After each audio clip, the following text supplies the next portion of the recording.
Syekh Jumadil Kubro.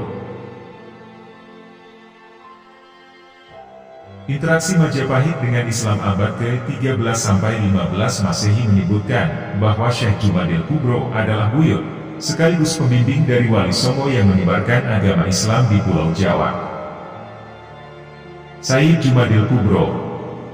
Beliau adalah salah seorang ulama yang memiliki karomah cukup besar. Beliau adalah seorang sayyid atau cucu Nabi yang mempunyai garis keturunan dari Rasulullah SAW. Hal ini dapat kita lihat dari silsilah berikut. Syekh Jumadil Kubro bin Mahmud Mahmudinil Kubro bin Jalaluddin Husain bin Ahmad Kabir bin Husain Jalaluddin Al-Bukhari bin Ali bin Jafar bin Muhammad bin Mahmud bin Ahmad bin Abdullah bin Ali Al-Ashqari bin Ja'far Az-Zaki bin Ali Al-Hadi An-Naki bin Muhammad At-Taqi Al-Jawad bin Ali Ar-Ridho bin Musa Al-Kadzim bin Ja'far As-Sodiq bin Muhammad Al-Bakir bin Ali Zainal Abidin bin Husain bin Fatimah Az-Zahra binti Rasulullah Muhammad SAW. Syekh Jumadil Kubro. Beliau diperkirakan lahir pada tahun 1349 Masehi di kota Samarkand, dekat kota Bukhara, yang sekarang menjadi wilayah negara Azerbaijan.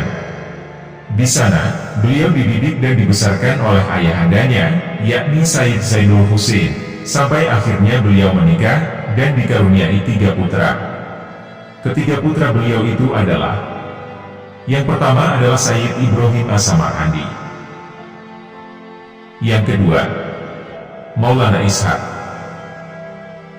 yang ketiga Sunan Aspadi yang dikawin oleh Raja Rom. Diketahui, Syekh Jumadil Kubro datang ke Cempa sekitar tahun 1399 Masehi. Cempa adalah nama sebuah kerajaan yang berada di wilayah negara Muang Thai. Kedatangan beliau ke sana bertujuan untuk berdakwah sambil berdagang, selain juga bersilaturahmi menemui putra dan cucu beliau. Di Cempa, atau Muang Thai, sebelumnya beliau telah mempunyai kegiatan dakwah Islam, yang dilakukannya sejak tahun 1395 Masehi, oleh Maulana Ibrahim, putra Sayyid Jumadil Kubro. Sehingga, tugas Sayyid Jumadil Kubro hanya mengembangkan dan meningkatkan pemahaman ajaran Islam, termasuk Raja Cempa yang bernama Kuntoro. Sayyid Ibrahim lalu menikah dengan Dewi Chandrawulan, putri dari Raja Kuntoro. Dari perkawinan itu, beliau kemudian dikaruniai 2 putra, yaitu: yang pertama, Sayyid Ali Rahmatullah atau Sunan Ampel. Yang kedua, Sayyid Ali Murtado atau Raja Pandito, yang beliau bertempat tinggal di kerajaan Cempa bersama Raja Kuntoro. Setelah tugas-tugas Sayyid Jumadil Kubro di Cempa selesai, maka beliau meneruskan perjalanannya berdagang dan berdakwah ke Pulau Jawa. Beliau datang abad ke-14 Masehi, atau tepatnya pada tahun 1399 Masehi. Kegiatan dakwah beliau banyak dilakukan di lingkungan kerajaan, karena barang-barang dagangan beliau lebih banyak diminati dan dibutuhkan oleh keluarga kerajaan Majapahit atau kaum bangsawan. Barang dagangan beliau yakni berupa emas, intan zamrud, dan lain-lain. Dalam perjalanan dakwah dan dagangnya ke Pulau Jawa, Sayyid Jumadil Kubro merasakan banyak kesulitan.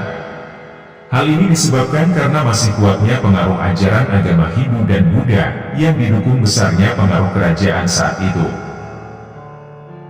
Kepercayaan animisme, atau pemuja roh-roh nenek moyang, serta kepercayaan dinamisme, atau pemuja benda-benda yang dianggap keramat. Kedua kepercayaan tersebut merupakan hambatan tersendiri di dalam mengembangkan ajaran Islam.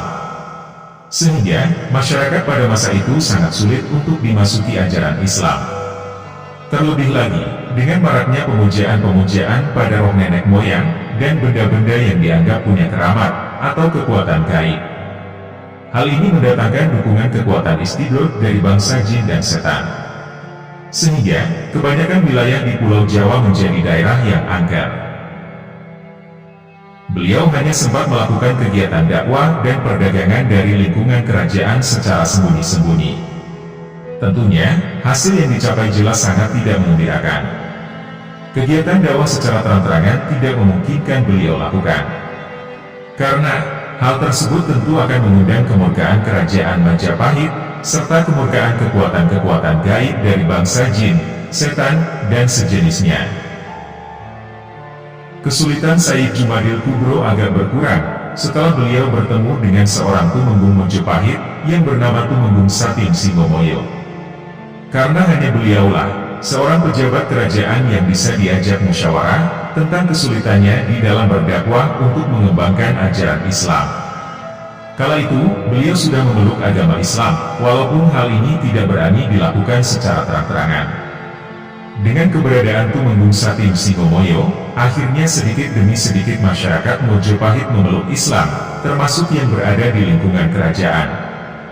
Walaupun hal ini masih dinilai kurang memuaskan. Setelah beliau wafat, beliau kemudian dimakamkan di sebuah tempat yang sekarang menjadi satu komplek dengan makam Said Jumadil Kubro. Pada masa itu, Majapahit telah mencapai puncak kejayaan di bawah kepemimpinan Raja Hayam Wuruk dan Patih Gajah Mada. Pengaruhnya sangatlah besar dan luas, hingga hampir mencakup seluruh wilayah Nusantara. Sebagaimana tekad Patih Gajah Mada, yang sangat terkenal dengan sumpahnya Amukti Palapa. Kemasyhuran dan kejayaan kerajaan Majapahit ini, akhirnya dikenal hingga ke luar negeri, seperti halnya kerajaan Tiongkok. Dalam situasi yang demikian, Said Jumadil Kubro akhirnya menyimpulkan bahwa untuk mengembangkan Islam dan melakukan dakwah pada masyarakat Jawa, harus menggunakan strategi. Sebuah cara yang dapat mempengaruhi penguasa kerajaan, serta mengurangi dan mengalahkan pengaruh kekuatan gaib, yang saat itu membuat hampir seluruh wilayah Pulau Jawa menjadi angker. Kuatnya pengaruh kerajaan Hindu Majapahit maupun pengaruh keangkeran daerah-daerah di Pulau Jawa tersebut sangat dirasakan oleh beliau.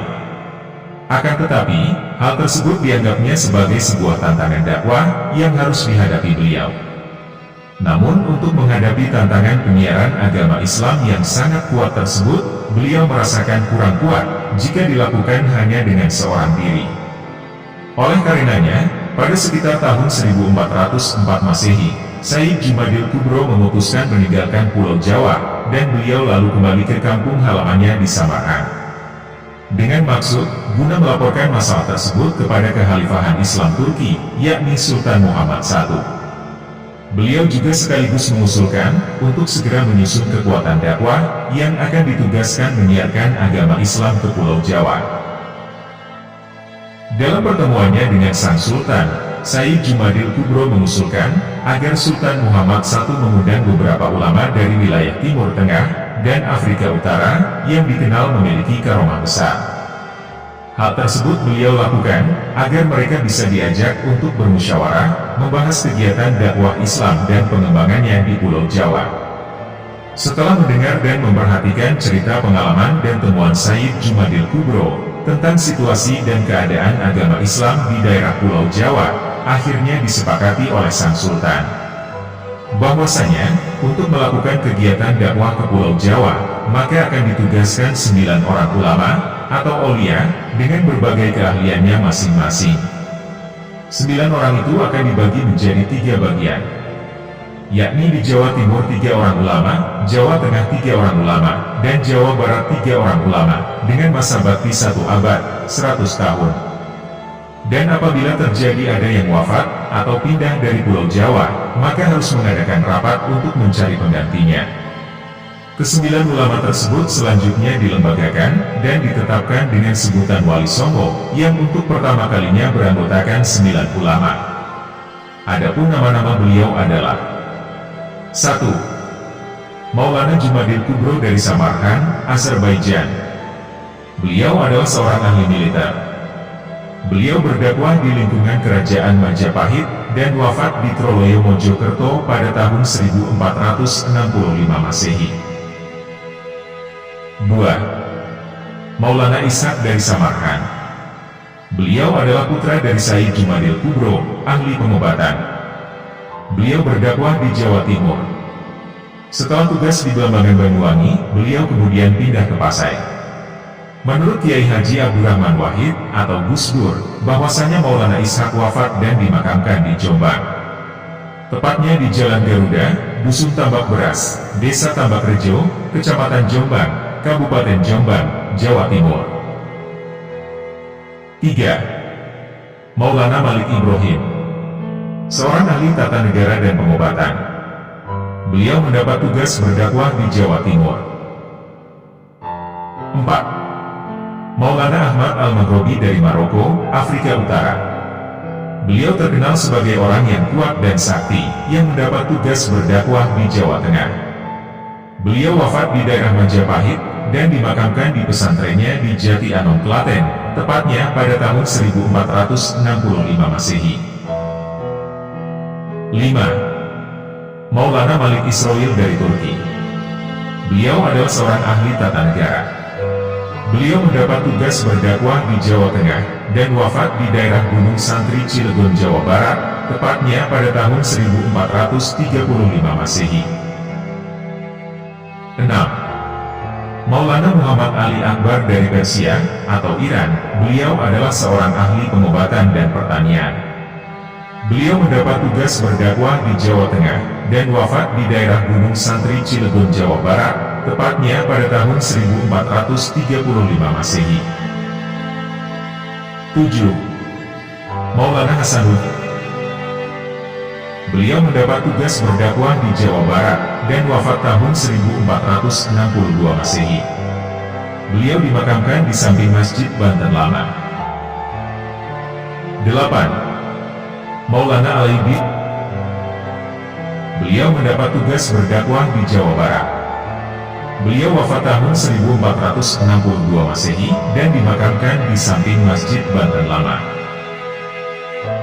9. Syekh Subakir dari Persia, atau Iran. Beliau adalah seorang ahli supranatural, yang mendapat tugas sebagai penumbal tanah Jawa. Beliau mendapat tugas di Pulau Jawa, dan kembali ke negerinya Persia pada tahun 1462 Masehi, setelah tugasnya selesai. Dari 9 ulama, atau wali songo generasi pertama ini, yang ditunjuk sebagai pemimpin atau mufti adalah Maulana Malik Ibrahim, yang bertempat tinggal di Gresik. Kesembilan ulama ini diberangkatkan oleh Sultan Muhammad I dari Turki, ke Pulau Jawa, tepatnya pada tahun 1404 Masehi. Mereka berangkat dengan mengendarai kapal dagang, dan membawa barang dagangan, yang diperkirakan laku dijual di Pulau Jawa. Untuk kedua kalinya Sayyid Jumadil Kubro datang di Pulau Jawa. Beliau datang bersama rombongan 9 ulama, yang terorganisir dalam lembaga dakwah Wali Songo. Kedatangan Wali Songo ini membuat semakin geram dan galaknya kekuatan gaib, yang selama ini telah menguasai Pulau Jawa. Semakin mengamuknya keangkaran jin, setan, dan makhluk sejenisnya, disebabkan karena kekhawatiran akan hilangnya pengaruh, dan berkurangnya pemuja-pemuja mereka. Sebab, kehadiran dan kegiatan dakwah para ulama Wali Songo, akan berlawanan dengan apa yang selama ini dilakukan oleh masyarakat di Pulau Jawa, yakni memuja jin, setan, dan lain sebagainya. Melihat situasi keangkeran Pulau Jawa yang semakin menjadi-jadi, Syekh Maulana Malik Ibrahim, selaku mufti Wali Songo yang pertama ini, memberikan tugas kepada Syekh Subakir.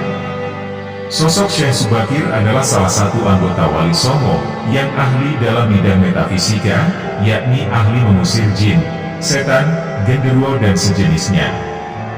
Beliau disuruh untuk segera melakukan tugasnya, dengan memasang tumbal pada daerah-daerah angker di Pulau Jawa. Sehingga, dengan itu dapat melumpuhkan kekuatan-kekuatan gaib yang selama ini menguasai Pulau Jawa. Setelah Syekh Subakir memasang tumbal di puncak Gunung Tidar Magelang, selanjutnya Sayyid Jumadil Kubro, dan semua wali membagi tugas dakwah. Sayyid Jumadil Kubro memilih wilayah dakwah di lingkungan kerajaan Majapahit. Dengan alasan, beliau sudah memiliki jalur masuk lingkungan kerajaan Majapahit. Karena istri Prabu Kertawijaya, atau Brawijaya I, yakni Dewi Dwarawati, atau Dwarawati Murdaningrum Putri Raja Cempa. Beliau adalah adik kandung dari menantu beliau, yakni Dewi Chandrawulan, yang tak lain adalah istri Sayyid Ibrahim As-Samarkandi. Sekitar abad 14 Masehi, setelah wafatnya Gajah Mada dan Prabu Hayam Wuruk, mulai surutlah pamor dan kejayaan Majapahit. Perang saudara antara Wikramawardhana dengan Wirabumi telah mengakibatkan melemahnya kendali pusat pemerintahan kerajaan Majapahit. Penduduk Majapahit terutama dari kasta Sudra dan Waisya, golongan masyarakat buruh dan petani, yang mereka selama ini menempati derajat rendah dan hina, mulailah mengalami pembangkangan dan pemberontakan. Mereka merasa tidak dapat menerima adanya perbedaan derajat manusia. Kondisi yang demikian ini sangat menguntungkan bagi penyebaran agama Islam, yang mengajarkan persamaan harkat, martabat, dan derajat manusia.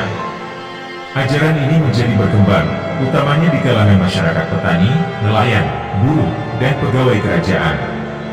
Perlahan tapi pasti, masyarakat kelas bawah mulai berbondong-bondong memeluk agama Islam, mengikuti ajaran Wali Songo, yang dengan bijak dan santun dalam menyampaikan misi dalam dakwahnya. Keadaan di sekitar pusat kerajaan Majapahit semakin lama, semakin memprihatinkan. Baik akibat terjadinya perang saudara, maupun akibat sering terjadinya perselisihan. Salah satunya adalah perselisihan di antara pegawai kerajaan yang sudah memeluk Islam, dengan pegawai kerajaan yang masih beragama Hindu. Dengan situasi ini, ternyata membawa manfaat yang cukup besar bagi Said Jumadil Kubro. Penampilannya yang sejuk, dan tutur bicara yang santun, ketika beliau beranjak sana ke keluarga kerajaan, menjumpai Dewi Dwarawati, atau Darawati Murdaningrum, ternyata dapat membawa ketentraman di hati Prabu Kertawijaya. Hingga suatu saat, Dewi Dwarawati menyampaikan usul pada Prabu Majapahit, atas saran pandangan Said Jumadil Kubro, supaya Prabu Majapahit mengundang seorang tokoh yang dianggap mampu dalam menenteramkan situasi kerajaan yang sedang dilanda kekacauan itu. Saat kondisi kerajaan seperti itu, maka Prabu Kertawijaya mengundang semua adipati dan para tumenggung, yang kemudian diajak rapat bersama. Yang intinya, mereka mencari seorang ulama yang dipercaya bisa menenteramkan Majapahit. Keputusan rapat menyetujui nama Said Ali Rahmatullah dari Cempang Wangkai, putra Said Ibrahim Samarhandi. Beliau akan diminta untuk menenteramkan situasi yang ada di kerajaan Majapahit. Maka, para adipati yang telah ditunjuk, mereka diutus untuk berangkat ke Cempang. Yang kemudian mereka diantarkan oleh Maulana Ishak, dan bersama-sama berangkat menuju Cempang untuk menemui Said Ali Rahmatullah. Setelah rombongan Adipati Majapahit dan Maulana Ishak tiba di Cempang, maka disambutlah dengan baik oleh Raja Cempang. Mereka lalu mengadakan musyawarah di ruang tamu kerajaan, yang juga ditemui oleh Said Ibrahim Samarhandi, dan anaknya, Said Ali Rahmatullah. Setelah hasil musyawarah ada kesepakatan, maka berangkatlah semua Adipati Majapahit, dan ditemani beberapa ulama. Mereka adalah Said Maulana Ishak, beserta Said Ali Rahmatullah, yang diantar oleh ayahnya, Said Ibrahim As-Samarhandi, dan juga saudaranya, Said Ali Murtado, atau Raja Pandito. Mereka kemudian bersama-sama, dan berangkat menaiki kapal menuju Pulau Jawa. Kapal yang ditumpangi rombongan tersebut kemudian berlabuh di Gresik.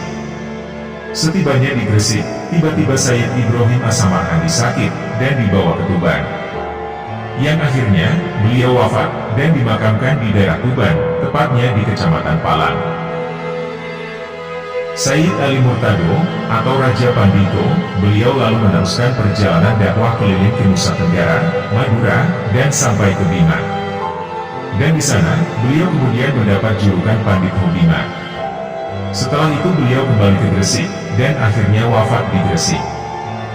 Beliau di Gresik juga mendapat julukan, yakni Raden Santri. Diketahui, Raden Santri mempunyai anak yang bernama Usman Haji, yakni Sunan Mudung, yang kemudian menikah dengan Siti Syariah binti Sunan Ampel, dan mempunyai seorang anak bernama Amir Hasan. Usman Haji, atau Sunan Mudung, beliau juga menikah dengan Dewi Sarah, binti Tumenggung Wilotikto Tuban, dan mempunyai dua anak. Yang pertama adalah Dewi Sujana, yang dinikahkan dengan Umar Said, atau Sunan Muria. Dan yang kedua adalah Amir Haji, atau Sunan Kudus, yang menikah dengan Dewi Ruhila, binti Sunan Bonang. Adapun Said Ali Rahmatullah meneruskan perjalanannya ke Mojopahit. Beliau beserta rombongan utusan Raja Mojopahit dari Gresik naik kapal mendarat di Canggu dan kemudian menuju kerajaan Mojopahit. Adapun dalam silsilah Said Ali Rahmatullah atau Sunan Ampel, beliau adalah anak Said Ibrahim As-Samarkandi. Sedangkan Said Ibrahim As-Samarkandi, beliau adalah anak dari Said Jumadil Kubro. Jadi, Said Ali Rahmatullah dan Said Ali Murtado, beliau berdua adalah cucu Said Jumadil Kubro. Sedangkan Maulana Ishaq, beliau adalah anak kandung dari Said Jumadil Kubro. Setelah tiba di Majapahit, Said Ali Rahmatullah disambut baik oleh Prabu Brawijaya I atau Prabu Kertawijaya dan permaisurinya. Beliau juga disambut Dewi Dwarawati yang juga merupakan bibinya. Sedangkan Maulana Ishaq, beliau kemudian pergi ke Gresik. Setelah mengadakan musyawarah dengan keluarga kerajaan, Said Ali Rahmatullah mohon supaya semua adipati dan tumenggung dikumpulkan di ruang sidang kerajaan. Dengan semangat, semua adipati dan tumenggung, bahkan para prajurit pun berkumpul di ruang sidang kerajaan Majapahit. Bahkan tidak ketinggalan, Ki Ageng Supo Bungkul juga ikut hadir. Setelah Said Ali Rahmatullah memberi nasihat tentang hukum syariat Islam, tauhid, dan akhlak, mereka semua merasa takjub karena pernah mendengar hal itu. Apalagi pada waktu menerangkan tentang larangan-larangan hukum syariat Islam dan akibat-akibat larangan agama Islam. Banyak orang yang merasa ketakutan karena kenyataannya memang begitu. Nasihat yang hingga sekarang masih sering dikenal, yakni nasihat mau limo, atau tidak mau dengan 5 larangan. Secara harfiah, mau limo berarti tidak mau melakukan 5 hal. 5 hal tersebut adalah yang berkaitan dengan perilaku maksiat yang berkembang di masyarakat pada masa Sunan Ampel. Prinsip ini memang sengaja dibuat untuk memperbaiki etika masyarakat masa itu yang sangat rusak. Banyak orang yang menganggap bahwa filosofi ini masih relevan hingga saat ini. Isi dari Mau adalah 5 prinsip untuk tidak melakukan 5 hal yang buruk. 5 hal itu antara lain: Mohmadat. Mohmadat secara literal berarti tidak ingin mabuk. Maksud dari tidak ingin mabuk dalam konteks itu adalah tidak menggunakan barang yang menyebabkan seseorang menjadi mabuk seperti candu. Mohmadon. Mohmadon berarti tidak memainkan wanita. Dalam artian, untuk tidak melakukan zina atau percumbuan terhadap lawan jenis yang bukan mahramnya. Mohmain. Mohmain berarti tidak bermain. Dalam bahasa Jawa, kata main digunakan untuk istilah permainan judi. Dan maksud dari bermain adalah bermain judi yang terjadi masa tersebut, seperti bermain kartu yang mempertaruhkan uang. Moh minum. Moh minum berarti tidak meminum. Meminum di sini diartikan sebagai meminum minuman yang memabukkan. Seperti halnya meminum arak dan homer. Berbeda dengan mohmadat. Moh minum lebih ditujukan kepada suatu bentuk minuman tertentu. Moh maling. Moh maling berarti tidak mencuri, yaitu tidak akan mengambil barang orang lain yang memang bukan menjadi haknya. Selama Said Ali Rahmatullah berada di kerajaan Majapahit, Said Jumadil Kubro sering datang ke kerajaan guna menawarkan barang dagangannya yang berupa emas, berlian, dan lain-lain. Beliau menawarkan kepada warga kerajaan sambil memberi saran pada Said Ali Rahmatullah yang juga masih cucunya itu. Said Ali Rahmatullah berdakwah dengan cara terbuka, memberi nasihat dengan lunak dan sabar. Beliau mengangkat martabat umat yang miskin dan janda-janda, apalagi terhadap yatim piatu. Dan pada waktu Said Ali Rahmatullah membuat santunan pada janda-janda dan yatim piatu, hal itu membuat kerajaan jadi tentram.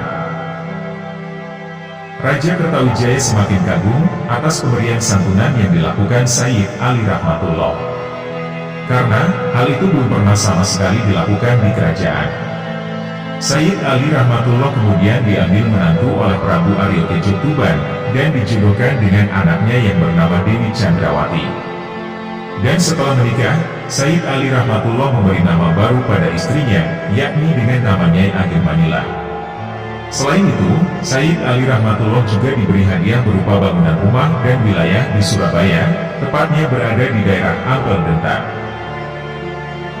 Keberangkatannya dari Kerajaan Majapahit menuju Ampel Denta Surabaya, Said Ali Rahmatullah diantarkan para penduduk yang saat itu sudah masuk Islam. Dan Ki Ageng Sopa Bungkul juga ikut mengantarkan sambil berdakwah di wilayah Krian, Wonokromo, dan Kembang Kuning Surabaya. Pada tahun 1421 Masehi, para anggota Wali Songo mengadakan rapat di Ampel Denta untuk mengangkat Sunan Ampel masuk anggota Wali Songo. Beliau diangkat sebagai pengganti Maulana Malik Ibrahim yang wafat tahun 1419 Masehi. Rapat Wali Songo yang pertama kali diselenggarakan ini banyak dihadiri para adipati Majapahit. Bahkan Prabu Kertawijaya juga ikut hadir dan mendukung Sunan Ampel sebagai mufti, karena beliau mengenang jasa Sunan Ampel selama berada di Kerajaan Majapahit. Maka, dengan itu terbentuklah anggota Wali Songo periode 2. Pelaksanaan rapat tersebut diselenggarakan pada tanggal 17 Ramadan. Maka pada setiap bulan Ramadan, masjid dan makam Sunan Ampel akan penuh sesak, karena banyak dikunjungi ribuan peziarah. Hal tersebut juga bertujuan untuk memperingati pengangkatan Sunan Ampel menjadi mufti Wali Songo. Said Jumadil Kubro memiliki semangat tinggi dalam memperjuangkan agama Islam. Bahkan di usianya yang sudah lebih dari 100 tahun, perjuangan beliau belum pernah surut. Dalam usia yang sangat tua itu, Said Jumadil Kubro punya niat ingin mati syahid. Dengan niatnya yang baik itu, Said Jumadil Kubro kemudian bertapa 40 hari, dan memohon kepada Allah semoga di akhir hayatnya dijadikan orang yang mati syahid. Pada tahun 1465 Masehi, Wali Songo sedang membangun Masjid Demak. Sedangkan pihak Kerajaan Majapahit sedang mengadakan rapat mendadak. Semua adipati pun hadir, kecuali Raden Patah. Dan atas usulan adipati yang beragama Hindu, Raden Patah harus dipanggil dan diadili, karena tidak mentaati peraturan Kerajaan Majapahit. Dengan semangat para adipati yang beragama Hindu berangkat ke Demak bertujuan memanggil paksa Raden Patah. Namun setelah di Demak, para adipati tersebut ditemui oleh Said Jumadil Kubro dan Maulana Maghribi. Setelah para adipati menyampaikan tujuannya untuk memanggil paksa Raden Patah, dengan nada keras Said Jumadil Kubro dan Maulana Maghribi mengusir para adipati yang punya niat buruk itu. Sehingga terjadilah pertempuran, yang akhirnya para adipati mundur kembali ke Mojopahit. Setelah kejadian itu, Said Jumadil Kubro dan Maulana Maghribi beserta para santri, mereka kemudian berangkat ke Majapahit, tujuannya memerangi para adipati yang masih beragama Hindu itu. Setibanya di Majapahit, terjadilah peperangan yang sangat dahsyat, sehingga banyak adipati yang gugur. Namun sudah menjadi niat Said Jumadil Kubro yang ingin mati syahid. Maka saat itu juga, Said Jumadil Kubro dan Maulana Maghribi gugur di medan peperangan. Dan tempat terjadinya peperangan berada di Desa Troloyo, tepatnya pada tanggal 15 Muharram, tahun 857 Hijriah. Kedua ulama tersebut telah menjadi anggota Wali Songo selama 61 tahun. Adapun Said Jumadil Kubro dimakamkan di Desa Troloyo, dan beliau wafat berusia 116 tahun.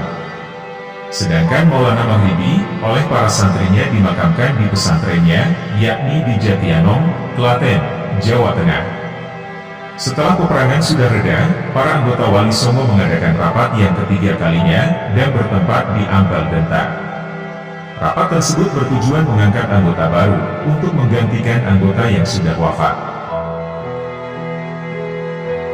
Wafatnya Said Jumadil Kubro dan Maulana Maghribi di tahun 1465 Masehi, bukanlah suatu kemenangan bagi Kerajaan Majapahit, dan hal itu malah membuat malapetaka.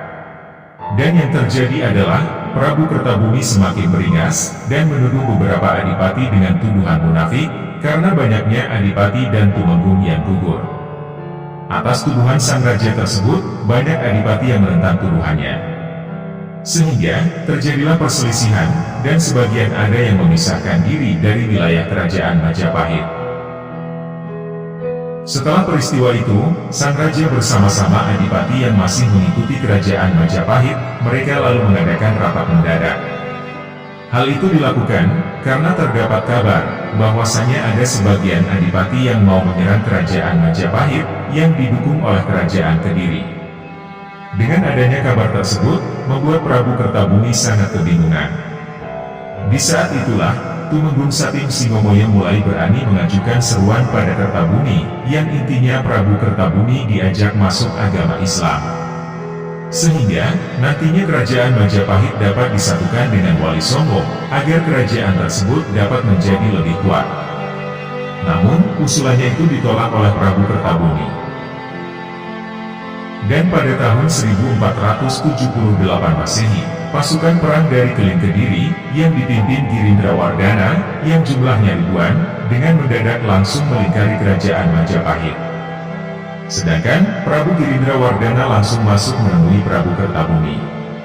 Pada saat itu Prabu Kertabumi tidak mengadakan perlawanan, tapi langsung membuat surat penyerahan kerajaan Majapahit kepada Girindrawardana.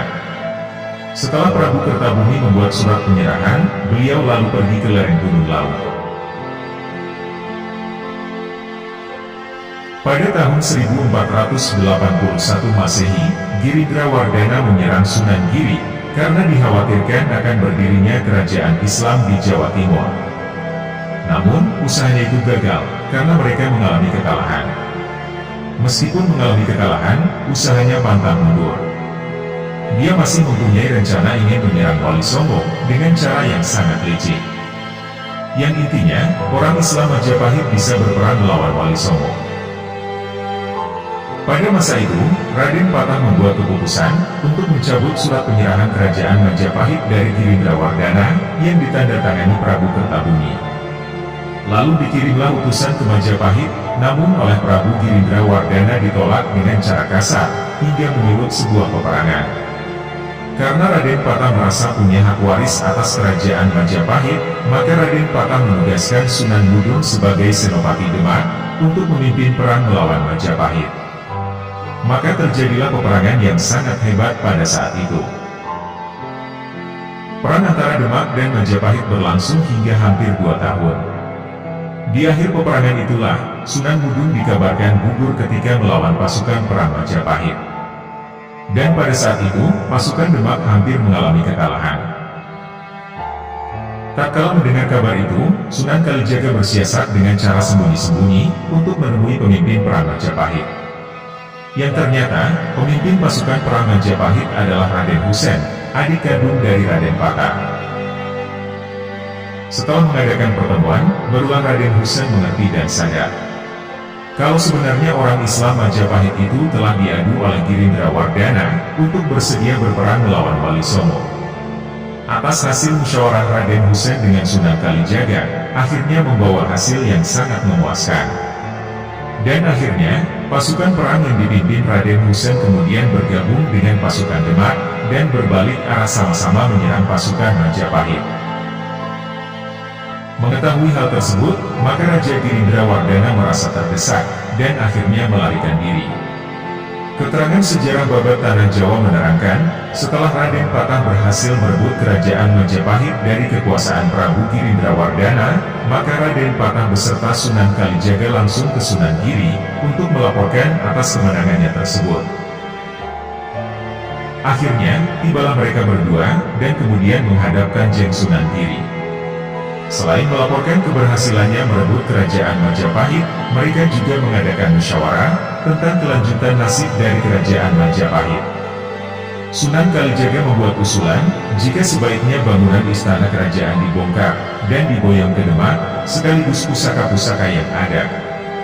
Hal tersebut bertujuan sebagai bukti, kalau Raden Patah adalah hak waris dari kerajaan Majapahit. Sehingga, Sunan Giri yang menjabat sebagai Mufti Wali Songo saat itu menerima usulan dari Sunan Kalijaga. Maka, kemudian diputuskanlah, agar bangunan istana dan semua pusaka kerajaan Majapahit diboyong ke Demak. Berikut adalah kisah teladan, serta nasihat dari Syekh Husain Jumadil Kubro. Tuanku, engkau bisa berjalan di atas air, kata murid-muridnya kepada Syekh Jumadil Kubro dengan penuh kekaguman. Itu bukan apa-apa. Sepotong kayu pun juga bisa, jawab Syekh Jumadil Kubro. Sang murid berkata, tapi engkau juga bisa terbang di angkasa. Syekh Jumadil Kubro menjawab, demikian juga burung-burung itu bisa. Sang murid berkata, engkau juga bisa bepergian ke Ka'bah dalam sedetik. Syekh Jumadil Kubro menjawab, setiap jin yang kuat pun akan mampu pergi dari India ke Demavan dalam waktu sedetik. Sang murid berkata, engkau juga kebal senjata dan kebal api.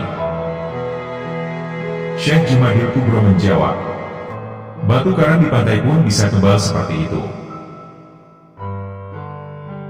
Sang murid bertanya, kalau begitu, apa kehebatan seorang manusia sakti yang sebenarnya? Kata murid-muridnya yang ingin tahu. Syekh Jumadil Kubro tersenyum lalu menjawab, manusia sakti ialah mereka yang bisa menjaga hatinya, agar tidak berpaling kepada sesuatu pun selain Allah. Hatinya selalu bisa zikrullah dalam keadaan apapun, sehingga bisa bersabar ketika diuji, dan bisa bersyukur ketika diberi. Dengan zikirnya, maka rasanya rata datar seperti air, sehingga tidak senang ketika dipuji, dan tidak sakit hati ketika dihina. Dengan zikrullah, maka ia bisa terbang hijrah dari kegelapan perbuatan dosa, ke jalan ketakwaan penuh cahaya, dan kebal dari segala godaan setan. Sehingga, mereka bisa dengan secepat kilat, ketika membawa badannya untuk sholat 5 waktu. Maka, istiqomah lebih hebat dari 1000 karomah. Di zamannya, Syekh Jumadil Kubro dijuluki Pandito Ratu, karena mempunyai ilmu rahasia Kaisaf Laduni, yang langsung dari Allah. Seperti halnya Nabi Khidir alaihissalam, yang mengetahui hal gaib, dan ilmu-ilmu rahasia yang tidak diketahui oleh umum. Syekh Jumadil Kubro merupakan tokoh kunci proses Islamisasi Tanah Jawa, yang hidup sebelum Wali Songo. Beliau seorang kutubul alamin, wali mursyid agung, sultan aulia terbesar di zamannya, penyebar Islam pertama yang mampu menembus dinding kebesaran kerajaan Majapahit. Syekh Jumadil Kubro adalah cucu ke-18 Rasulullah Muhammad SAW dari garis Sayyidina Husain.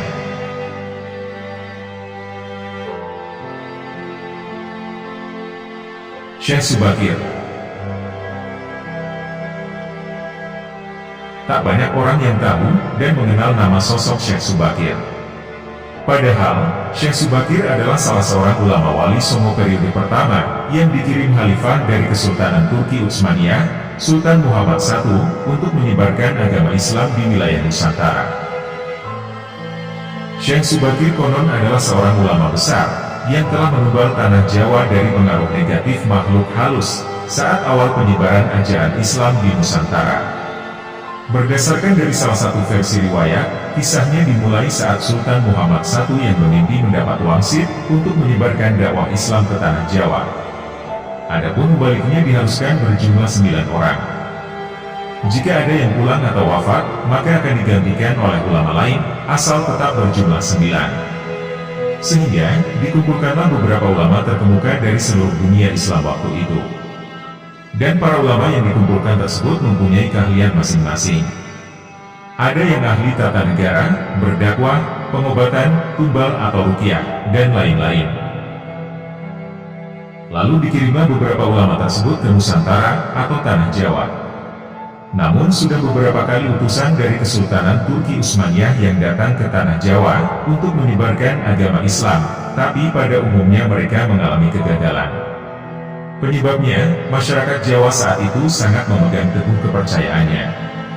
Sehingga, para ulama yang dikirim selalu mendapatkan halangan.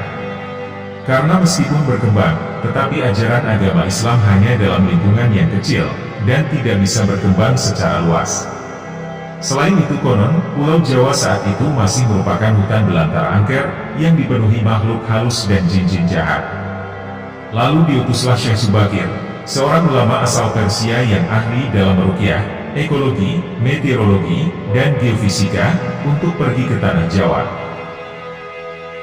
Beliau diutus secara khusus menangani masalah-masalah gaib dan spiritual yang dinilai telah menjadi penghalang diterimanya Islam oleh masyarakat Jawa ketika itu. Berdasarkan babat Tanah Jawa, setelah sampai ke Nusantara, Syekh Subakir mengetahui penyebab utama kegagalan para ulama pendahulu dalam menyebarkan ajaran Islam, dikarenakan dihalangi para jin dan dedemit penunggu Tanah Jawa.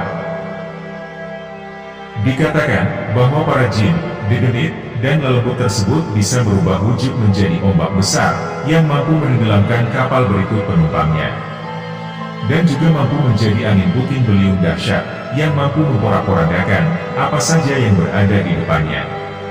Selain itu, para jin kafir dan bangsa lembut tersebut juga bisa berubah wujud menjadi hewan buas yang dapat mencelakakan para ulama pendahulu tersebut. Untuk mengatasi hal tersebut, konon Syekh Subakir membawa batu hitam dari Arab yang sebelumnya telah dirajah. Lalu batu dengan nama Raja Aji Kolocokro tersebut dipasang di tengah-tengah Tanah Jawa, tepatnya yaitu di puncak Gunung Tidar Magelang. Karena Gunung Tidar dipercaya sebagai titik sentral atau pakunya dari Tanah Jawa. Akibatnya, efek dari kekuatan gaib suci yang dimunculkan oleh batu hitam tersebut mampu menimbulkan sebuah gejolak. Alam yang tadinya cerah dan sejuk, matahari bersinar terang, damai dengan kicau burung, tiba-tiba berubah drastis selama 3 hari 3 malam. Cuaca mendung, angin bergerak cepat, kilat menyambar menimbulkan hujan, dan api gunung-gunung bergemuruh tiada henti. Lelembut, setan, jin dan siluman lari menyelamatkan diri. Semua hanyut dalam air, karena tak kuat menahan panasnya pancaran batu hitam tersebut. Makhluk halus yang masih hidup pun mengungsi ke lautan. Sebagian jin yang lain ada yang bahkan mati, akibat hawa panas dari tumbal yang dipasang oleh Syekh Subakir tersebut.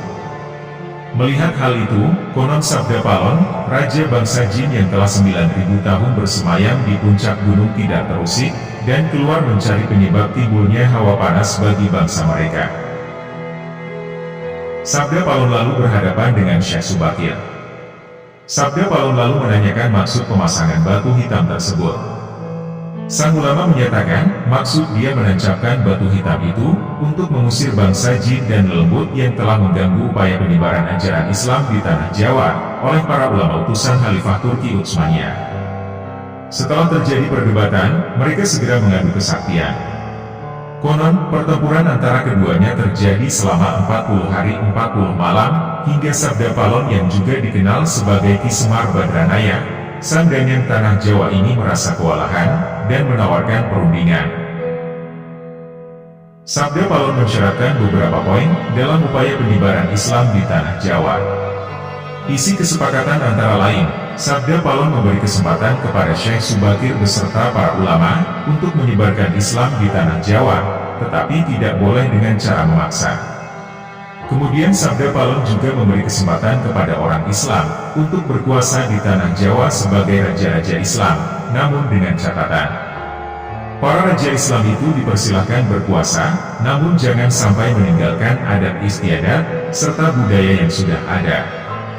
Silahkan kembangkan ajaran Islam sesuai dengan kitab yang diakuinya, tetapi biarlah adat dan budaya berkembang sedemikian rupa.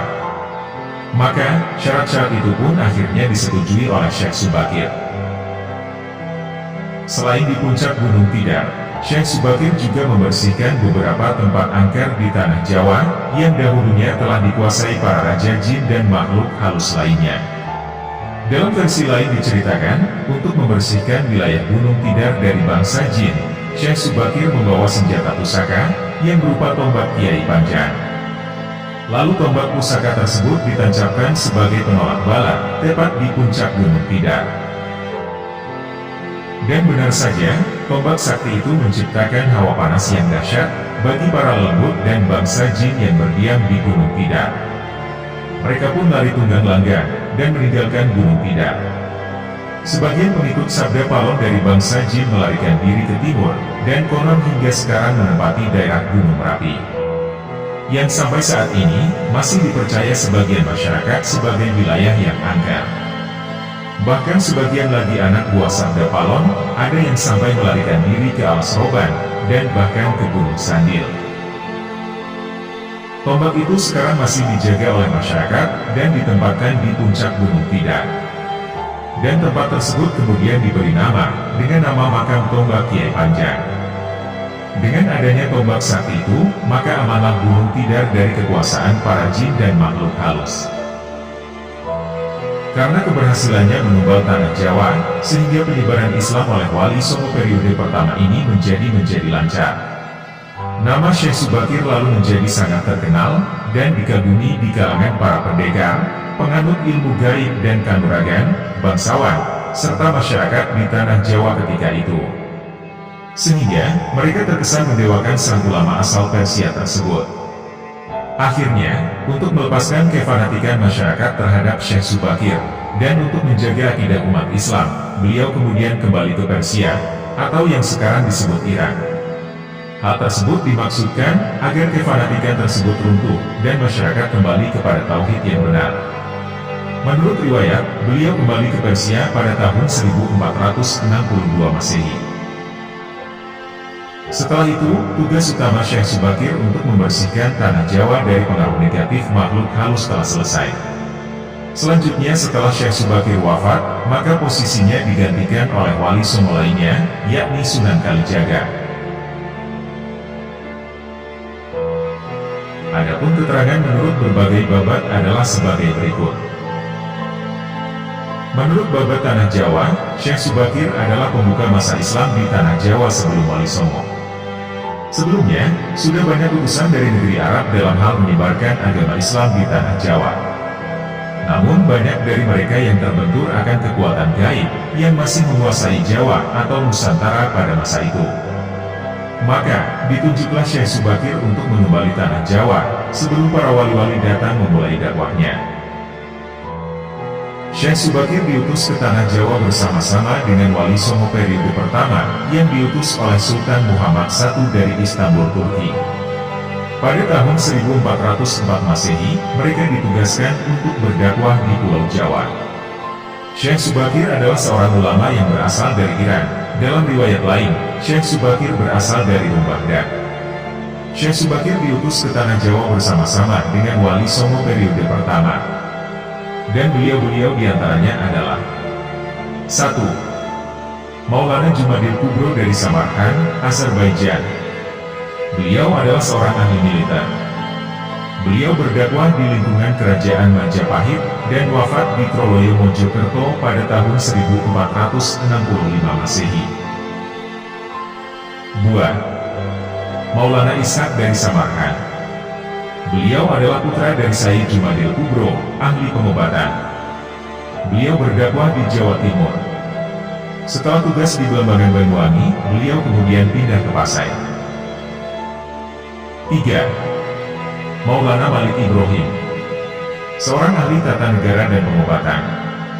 Beliau mendapat tugas berdakwah di Jawa Timur.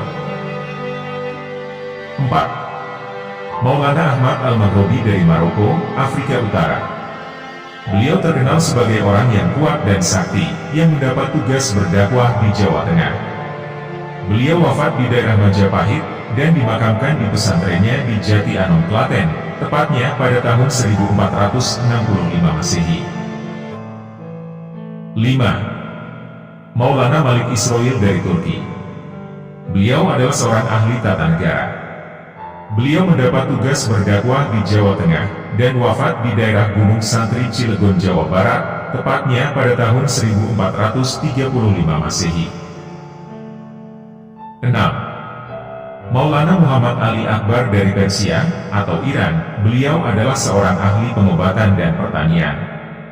Beliau mendapat tugas berdakwah di Jawa Tengah, dan wafat di daerah Gunung Santri Cilegon, Jawa Barat, tepatnya pada tahun 1435 Masehi.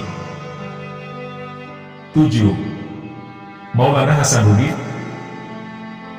Beliau mendapat tugas berdakwah di Jawa Barat, dan wafat tahun 1462 Masehi.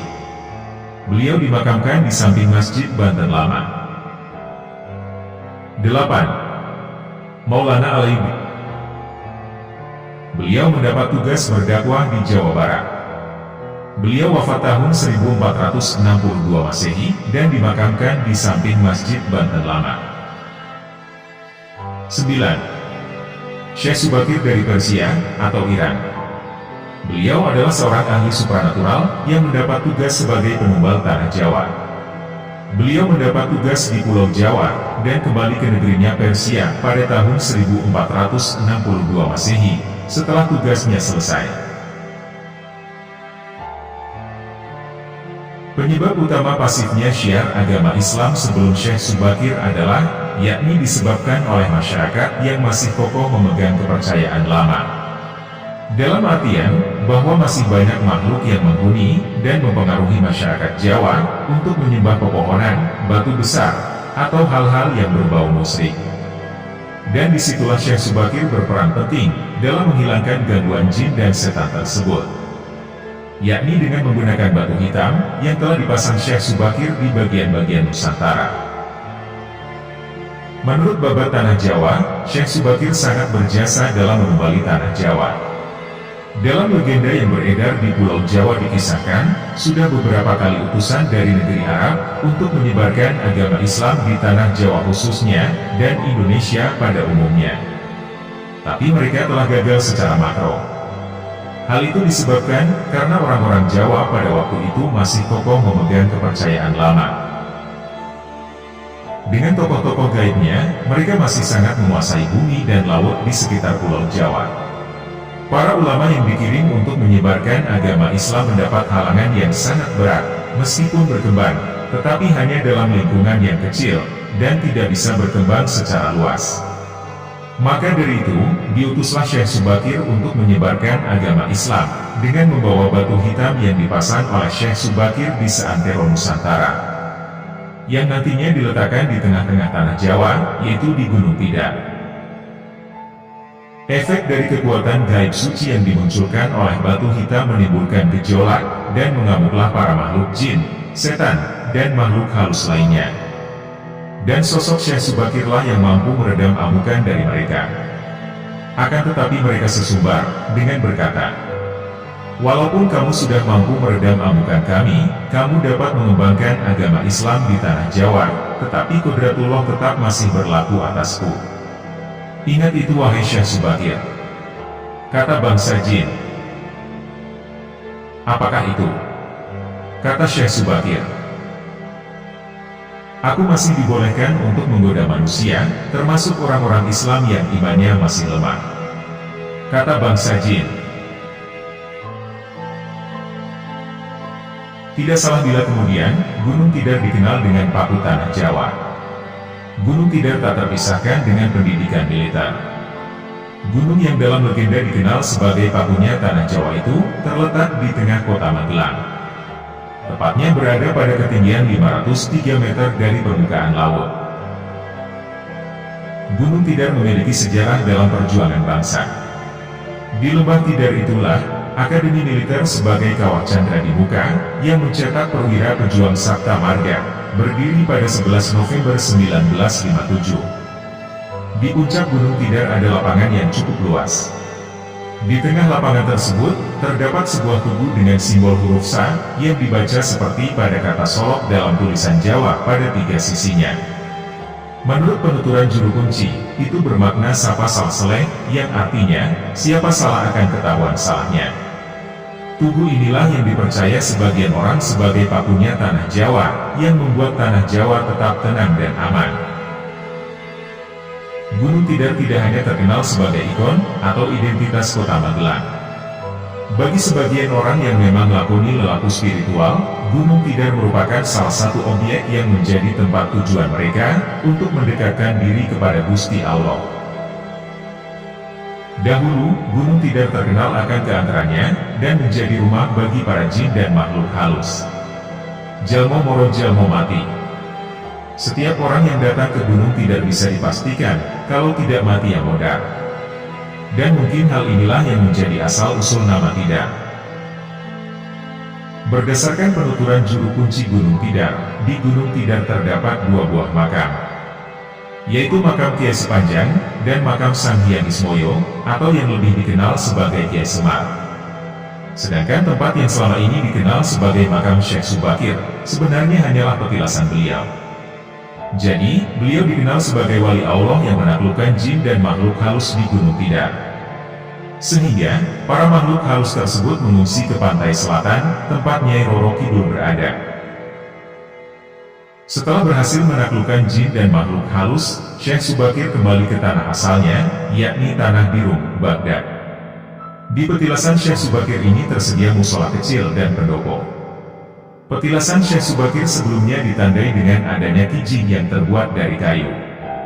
Setelah dipugar, kijing tersebut diletakkan di pendopo dan diganti dengan batu fosil yang berasal dari Tulung Agung, serta dikelilingi pagar tembok yang berbentuk lingkaran dan tanpa atap. Pada tahap berikutnya, kedudukan Syekh Subakir Sang Babat Tanah Jawa, yang juga sebagai salah satu wali Songo, kemudian digantikan oleh Sunan Kalijaga, yang mana beliau banyak disebut-sebut sebagai pimpinan para wali di Tanah Jawa, karena kekeramatannya yang begitu melegenda. Menurut versi lain Babat Tanah Jawa, ada satu kisah menarik dalam petilan Babat Tanah Jawa, meskipun kisah ini merupakan petilan, namun intisari yang tertanam di dalamnya, ternyata tetap masih aktual di saat ini sekalipun. Ketika itu, datanglah para ulama dari seberang lautan, maksudnya Mesir, yang mereka datang ke Tanah Jawa. Tujuan para ulama utusan Sultan Mesir itu adalah untuk menyebarkan agama Islam, yang menurut laporan, masih banyak penduduk Jawa yang kafir. Para ulama itu dipimpin seorang syekh yang bernama Syekh Subakir. Sebelum Syekh Subakir datang, telah beberapa kali ulama pendahulunya menginjakan kakinya di Tanah Jawa. Namun, setiap kali mereka datang, selalu gagal menyebarkan agama Islam. Pertanyaan itulah yang berada di benak Syekh Subakir. Dan tidak berapa lama setelah sampai ke Tanah Jawa, Syekh asal Persia itu berhasil mendapatkan jawaban dari pertanyaannya tersebut. Setelah diselidiki, seluruh Tanah Jawa dari ujung timur sampai ke barat, ternyata tempat itu dijaga oleh bangsa jin, yang dipimpin oleh sosok Sabdo Palon. Dan kegagalan para ulama sebelumnya adalah karena ulah mereka. Para jin kafir yang tidak mau masuk Islam, dan menentang Islam berkembang di Tanah Jawa. Untungnya, Syekh Subakir menguasai ilmu tentang makhluk halus, sehingga dia dan para ulama yang dipimpinnya, berhasil mengetahui keberadaan para jin tersebut. Dalam wujud kasarnya, para makhluk halus itu ada yang berwujud ombak besar, yang mampu menenggelamkan kapal berikut penumpangnya. Juga angin puting beliung, dan sebagainya, yang mampu memporak-porandakan apa saja yang ada di hadapannya. Termasuk menjelma menjadi hewan buas, harimau, ular dan sebangsanya. Perubahan bentuk dan wujud itulah, yang selama ini diduga mencelakakan para ulama yang bermaksud menyebarkan Islam di Tanah Jawa. Maka kemudian terjadilah pertempuran yang dahsyat, antara para jin pimpinan Sabdo Palon, dengan pasukan ulama pimpinan Syekh Subakir. Konon, pertempuran itu terjadi selama berhari-hari, tanpa ketahuan siapa yang bakal memenangkannya. Karena melihat situasi yang tidak menguntungkan, maka Sabdo Palon mengajukan usulan gencatan senjata. Syekh Subakir yang melihat itu sebuah peluang, lalu menerima ajakan Sabdo Palon. Maka, terjadilah kesepakatan antara keduanya. Isi kesepakatan antara lain, Sabdo Palon memberi kesempatan kepada Syekh Subakir beserta para ulama untuk menyebarkan Islam di Tanah Jawa, tetapi tidak boleh dengan cara paksaan atau memaksa. Kemudian Sabdo Palon juga memberi kesempatan kepada orang Islam untuk berkuasa di Tanah Jawa dan menjadi raja-raja Islam, namun dengan catatan, para raja Islam itu silahkan berkuasa, namun jangan sampai meninggalkan adat istiadat dan budaya yang ada. Silakan kembangkan ajaran Islam sesuai dengan kitab yang dakwainya, tetapi biarlah adat dan budaya berkembang sedemikian rupa. Dan yang terpenting, jadi pemimpin janganlah terlalu lurus, namun juga jangan terlampau bengkok. Hal ini sempat dipertanyakan Syekh Subakir kepada Sabdo Palon, mengapa seorang pemimpin tidak boleh benar-benar lurus. Lalu dijawab oleh Sabdo Palon, karena pemimpin itu menjadi pimpinan semua orang. tidaklah orang semuanya lurus, dan pasti banyak pula yang bengkok. Maka, akan ikut siapakah orang yang bengkok-bengkok itu, bila pemimpinnya lurus. Legenda Gunung Tidar Magelang. Keberadaan daerah Magelang terbungkus oleh berbagai legenda. Salah satu dongeng yang hidup di kalangan rakyat mengisahkan, sebagaimana dikisahkan Muhammad Bambang Pranowo, bahwasanya pada zaman dahulu kala, ketika Pulau Jawa baru saja diciptakan oleh Sang Maha Pencipta dalam bentuk tanah yang terapung-apung di lautan luas, tanah tersebut senantiasa bergerak ke sana kemari. Seorang dewa kemudian diutus turun dari kahyangan untuk memaku tanah tersebut agar berhenti bergerak. Kepala dari paku yang digunakan untuk memaku Pulau Jawa tersebut akhirnya menjadi sebuah gunung yang kemudian dikenal sebagai Gunung Tidar. Gunung yang terletak di pinggir selatan kota Magelang yang kebetulan berada tepat di bagian tengah Pulau Jawa tersebut memang berbentuk kepala paku, karena itu Gunung Tidar dikenal luas sebagai Pakuning Tanah Jawa. Terdapat juga versi yang lainnya. Dongeng lain, yang tentunya diciptakan setelah masuknya Islam mengisahkan, bahwa pada zaman dahulu daerah ini merupakan kerajaan jin, yang diperintah oleh dua raksasa. Syekh Subakir, seorang penyebar agama Islam, datang ke daerah ini untuk berdakwah. Karena tidak rela atas kedatangan Syekh tersebut, maka terjadilah perkelahian antara Raja Jin melawan sang Syekh. Ternyata, Raja Jin dapat dikalahkan oleh Syekh Subakir. Raja Jin dan istrinya kemudian melarikan diri ke Laut Selatan, dan bergabung dengan Nyai Rara Kidul, yang kemudian merajai Laut Selatan. Sebelum lari, Raja Jin bersumpah akan kembali ke Gunung Tidar, kecuali rakyat di daerah ini rela menjadi pengikut Syekh Subakir. Legenda ini sangat melekat bagi masyarakat tradisional Jawa.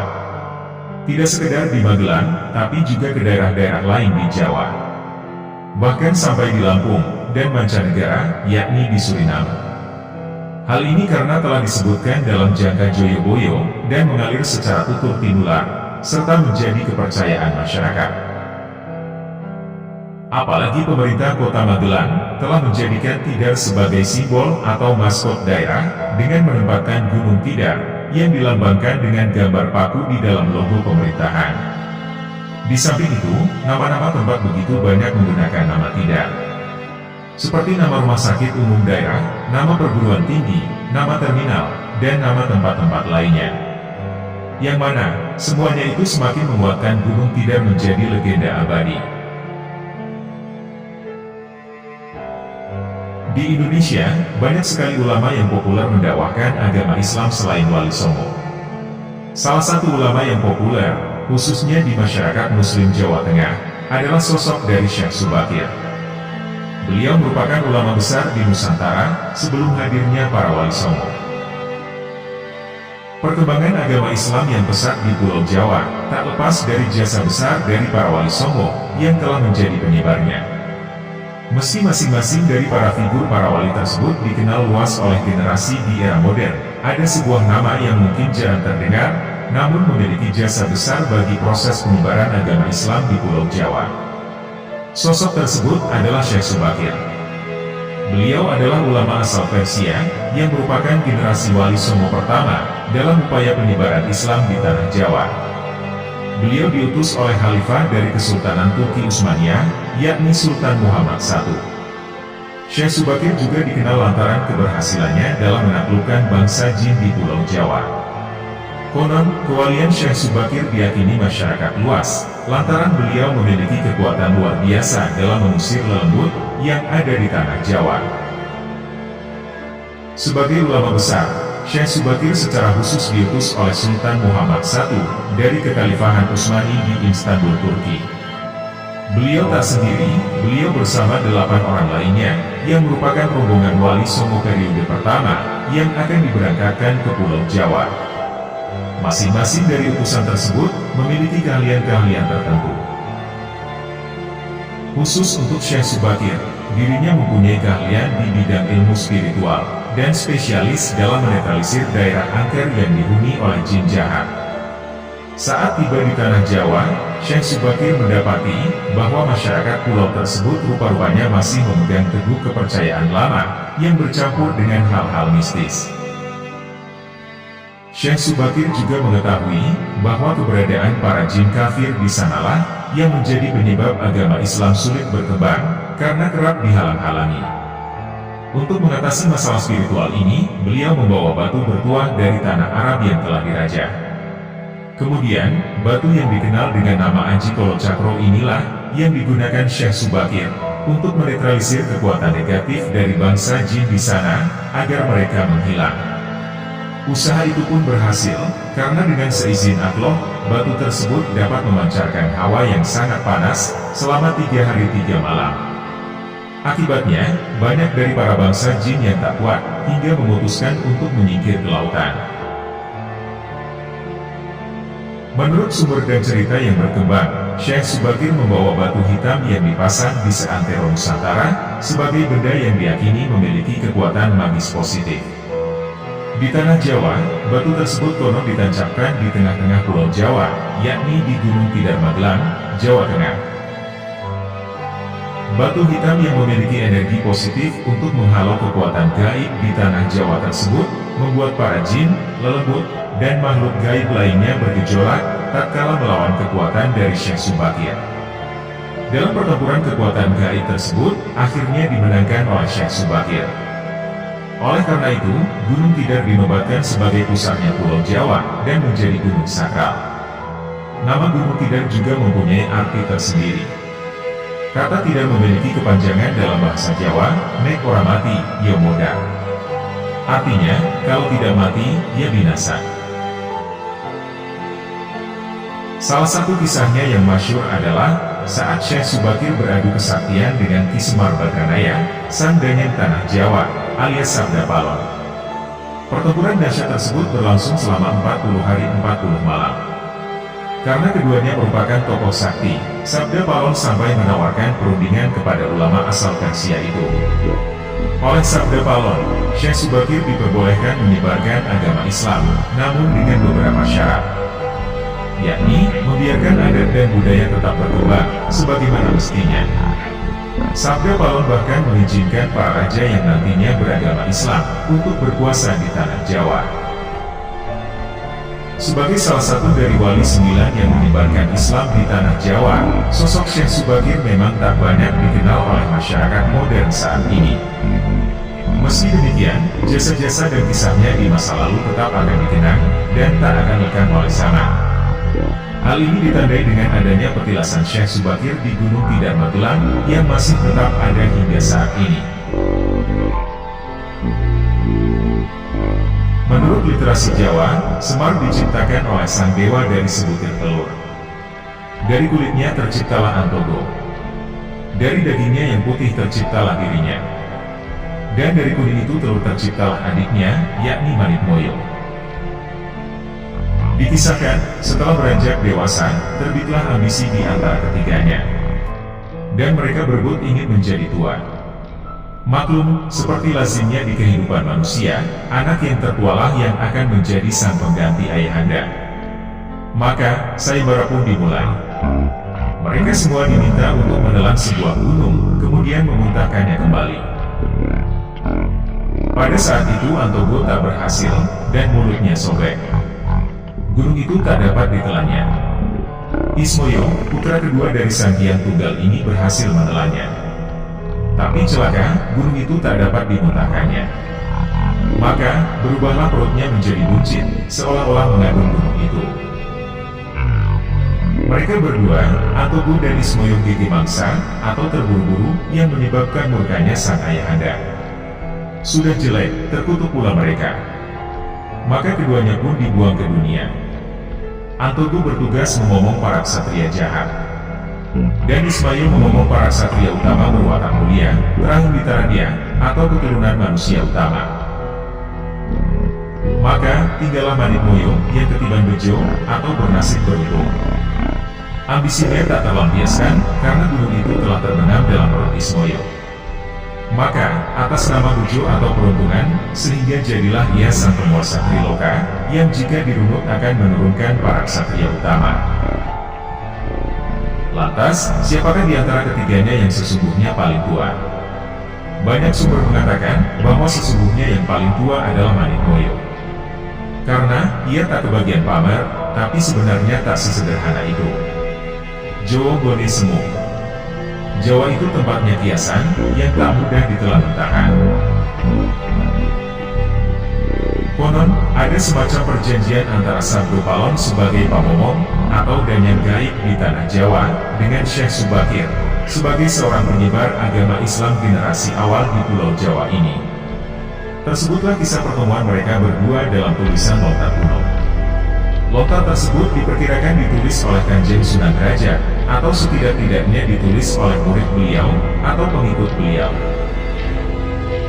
Cerita tentang kisah ini, pernah dipentaskan sebagai lakon wayang kulit bergenre wayang songsong, atau wayang kulit yang berisi cerita hikayat dan legenda Jawa, yang digelar di Desa Derajat, sebuah desa tempat situs Sunan Derajat. Kisah diawali dengan adanya persidangan di Istana Kesultanan Turki Utsmaniyah di Istanbul, yang dipimpin langsung oleh Sultan Muhammad I. Persidangan kali ini membahas mimpi sang sultan. Menurut Sultan Muhammad, beliau bermimpi mendapat perintah untuk menyebarkan dakwah Islamiyah ke tanah Jawa. Adapun mubaliknya haruslah berjumlah 9 orang. Dan jika ada yang pulang kembali atau wafat, maka akan digantikan oleh ulama yang lain, asal mereka tetap berjumlah 9. Maka, dikumpulkanlah beberapa ulama terkemuka dari seluruh dunia Islam pada waktu itu. Para ulama yang dikumpulkan tersebut, mereka mempunyai spesifikasi keahlian masing-masing. Ada yang ahli tata negara, ahli pengobatan, ahli ruqyah, ahli pertanian, ahli ekonomi, dan lain-lain. Kita dari baginda Sultan Muhammad kepada mereka, adalah perintah untuk mendatangi tanah Jawa dengan tugas khusus, yaitu penyebaran agama Islam. Dan berikut ini adalah dialog antara Sabdo Palon dengan Syekh Subakir, yang terjadi di atas Gunung Tidar. Syekh Subakir berkata, "Kisanak, siapakah Kisanak ini? Tolong jelaskan." Sabdo Palon berkata, "Aku ini Sabdo Palon, pamomong, atau penggembala tanah Jawa, yang sudah ada sejak zaman dahulu kala. Bahkan sejak zaman Kadewatan, zaman para dewa. Dan akulah pamomong para ksatria leluhur. Dulu, aku dikenali sebagai Sang Hyang Isulian Jati, lalu dikenal sebagai Ki Lurah Semar Bodronoyo, dan sekarang zaman Majapahit ini, namaku dikenal sebagai Sabdo Palon." Syekh Subakir berkata, "Oh, berarti Kisanak ini adalah danyan penguasa tanah Jawa ini. Perkenalkan Kisanak, namaku adalah Syekh Subakir, yang berasal dari tanah Syam Persia." Sabdo Palon berkata, "Ada hajat Anda, sehingga Anda datang ke tanah Jawa ini?" Syekh Subakir berkata, "Saya diutus oleh Sultan Muhammad, yang bertahta di negeri Istanbul, untuk datang ke tanah Jawa ini. Saya tiadalah datang sendiri. Kami datang dengan beberapa kawan, yang sama-sama diutus oleh Baginda Sultan." Sabdo Palon berkata, "Ceritakanlah selengkapnya Kisanak, supaya aku tahu duduk permasalahannya." Syekh Subakir berkata, "Baiklah. Pada suatu malam, Baginda Sultan Muhammad bermimpi menerima wisik, atau ilham. Sebuah wisik dari Hyang Akaril Jagat, yakni Gusti Allah Zat yang Maha Suci, lagi Maha Luhur. Beliau lalu diperintahkan untuk mengutus beberapa orang alim ke tanah Jawa ini. Yang dimaksud orang alim ini adalah sebangsa pendeta, brahmana, dan resi di tanah Hindu. Dan pada bahasa kami, mereka-mereka itu disebut sebagai ulama." Sabdo Palon berkata, "Jadi, Anda ini termasuk seorang ulama itu tadi?" Syekh Subakir berkata, "Iya, saya salah satu dari utusan yang dikirim Baginda Sultan. Adapun tujuan kami dikirim kemari adalah untuk menyebarkan waras suci, atau ajaran suci, yaitu ajaran Islam." Sabdo Palon berkata, Bukankah Kisanak tahu bahwa di tanah Jawa ini sudah ada agama yang berkembang, yaitu Hindu dan Buddha, yang berasal dari tanah Hindu? Buat apa lagi Kisanak menambah dengan agama yang baru lagi? Syekh Subakir berkata, biarkan rakyat yang memilih keyakinannya sendiri. Bukankah Kisanak sendiri sebagai danyanya tanah Jawa lebih paham bahwa sebelum agama Hindu dan Buddha masuk ke Jawa ini, di sini pun sudah ada Kapitayan atau agama kepercayaan. Ajaran Kapitayan atau ajaran asli tanah Jawa yang berupa ajaran Budi. Sabdo Palon berkata, iya benar. Rupanya Kisanak sudah menyelidiki Kawulo Jawa di sini. Memang di sini sejak zaman sebelum ada agama Hindu dan Buddha, sudah ada ajaran Kapitayan asli. Kapitayan adalah kepercayaan yang hidup dan berkembang pada anak cucu di Nusantara ini. Syekh Subakir berkata, jika berkenan, tolong ceritakan bagaimana Kapitayan yang ada di tanah Jawa ini. Sabdo Palon berkata, secara ringkas, kepercayaan Kapitayan Jawa begini. Manusia Jawa, sejak dari zaman para leluhur dahulu kala meyakini ada Sang Maha Kuasa, yang bersifat, Tan Kenoki no Yongopo, tidak bisa digambarkan bagaimana keadaannya. Dialah Sang Pencipta segala-galanya. Bawono Agung, dan Bawono Alim. Jagat besar dan jagat kecil. Alam semesta, dan alam manusia. Orang Jawa meyakini, bahwa Dia yang Maha Kuasa ini dekat. Juga dekat dengan manusia. Dia juga diyakini berperilaku sangat welas asih. Dia juga diyakini meliputi segala sesuatu yang ada. Karena itu, masyarakat Jawa sangat menghormati alam sekelilingnya. Karena bagi mereka, semuanya mempunyai sukma. Sukma ini adalah sebagai wakil dari Dia yang Maha Kuasa itu. Jika masyarakat Jawa melakukan pemujaan kepada Sang Pencipta, mereka dilambangkan dengan tempat yang suwung. Suwung itu kosong, namun sejatinya bukan kosong, namun berisi Sang Maha Ada. Karena itu, tempat pemujaan orang Jawa disebut Sanggar Pamujaan. Di salah satu bagiannya, dibuatlah sentong kosong, tempat atau kamar kosong, untuk arah pemujaan. Karena diyakini, bahwa di mana ada tempat suwung, di situ ada yang Maha Berkuasa.